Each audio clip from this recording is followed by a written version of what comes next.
Are you an MBA applicant currently in the process of writing your essays? Not sure how to make your application stand out? Worried that you might be making mistakes that might hurt your chances? Hi, my name is Ekta Kumar, and I'm a second-year MBA student at Cornell University.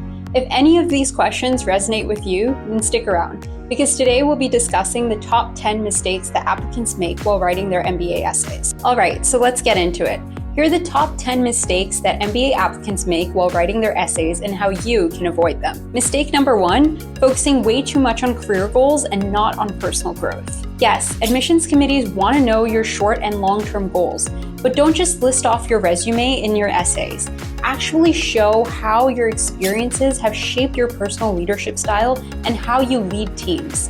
This will show off your personality and your personal growth, and the admissions team can get to know you beyond your resumes. To balance this, make sure to include personal stories that highlight your growth. For example, talk about a time when you faced a significant challenge and how that impacted your personal leadership style and your approach towards teamwork. These insights can provide a deeper understanding into who you are as a person beyond your resume. Mistake number 2, using generic language instead of using your authentic voice. Now, it's really tempting to use buzzwords and jargon, but MBA applications are looking for authenticity and your original voice. So write as if you're talking to a friend that you really respect. That way you'll avoid sounding like a corporate brochure. For example, instead of saying, "I'm a results-driven professional," say, "I thrive on solving tough problems," like when I led a team to recover a project that was on the brink of failure. That way you can personalize your language and actually make it true to your authentic voice. Mistake number 3 is overemphasizing your accomplishments and not explaining the true impact. Now, listing off your accomplishments in an essay is great, but don't forget to emphasize the impact of those accomplishments. Admissions committees want to see how your achievements have made a difference, whether in your workplace, your community, or your personal life. So when you mention an achievement, make sure to follow it up with a "so what." So explain how your actions have benefited others, improved processes, or led to significant results. For example, instead of just saying that you led a company project, explain how it saved the company money or improved team morale. That brings us to mistake number 4, ignoring the importance of structure and flow. Your essay should tell a cohesive story. Jumping around from one point to another and back to the same point again can confuse the reader and dilute the message. So make sure that each paragraph flows into the next, which creates a cohesive narrative which is easy to follow. You can do this by outlining your essay before you start writing. Make sure that each point builds on the next point, creating a cohesive narrative leading up to an impactful conclusion. If possible, get a friend to read your essay. That way you can make sure that your essay flows logically and clearly. Mistake number 5, being too modest or too boastful. It's important to be able to strike a balance between confidence and humility. Underselling yourself can make you look unqualified, whereas boasting too much can make you look arrogant. You have to focus on the facts of your application and not the fluff.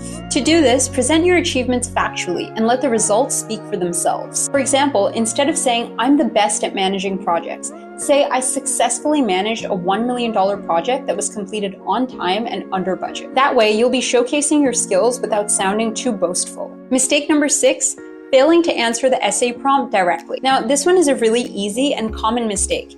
It's easy to get caught up in telling your story, your short-term and your long-term goals, but you also want to make sure that you're actually answering what the essay is asking of you. For example, if the prompt is asking you about your leadership skills, don't take up the entire essay talking about your technical ability and your work experience. To avoid this, always refer back to the prompt as you write. With each paragraph, ask yourself, does this really answer the question that they're asking me? If it doesn't, either revise that paragraph or move on to the other part of the essay where it actually makes sense. Mistake number 7, rushing through the editing process. Even the best essays can be overshadowed by typos, poor grammar, or unclear sentences. So make sure that you take the time to revise, get feedback, and even get a friend to look at it. A fresh pair of eyes can catch any mistakes that you might have overlooked. This will allow you to approach it with a fresh pair of eyes. Another tool to use is Grammarly or Hemingway to make sure that you're able to check your grammar and not make any mistakes. The best way to do this is to set your essay aside for a day or two before you revise it, or make sure to ask a friend or a mentor to review your work. Mistake number 8, not customizing essays for every school. Admissions committees can spot a generic essay from a mile away. Make sure to tailor your essay to each school that you're applying to. Also, make sure to highlight why you think that you're a great fit for this program.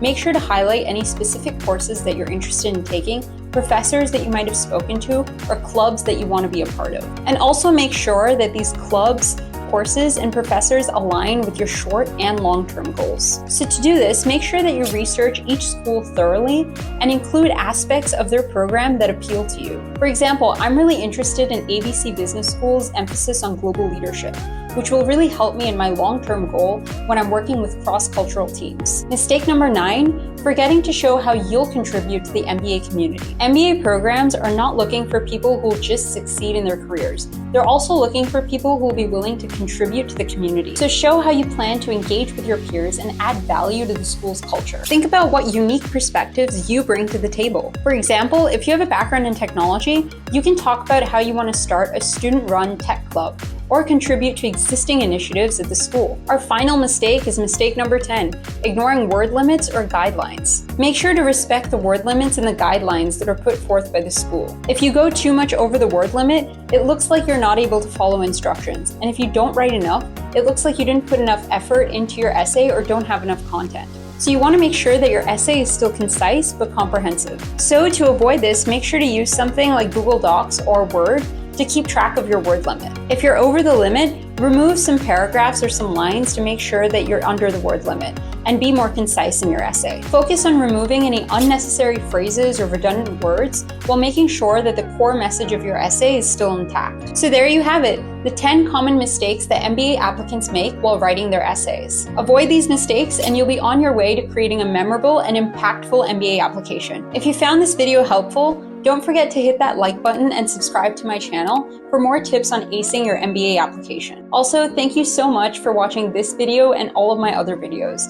We're up to about 2,000 subscribers now, so if you guys have any questions, please drop them in the comments below and I'll make sure to answer them. Again, thank you so much for watching, and if you like this video, please subscribe, and I'll see you in the next one. Bye.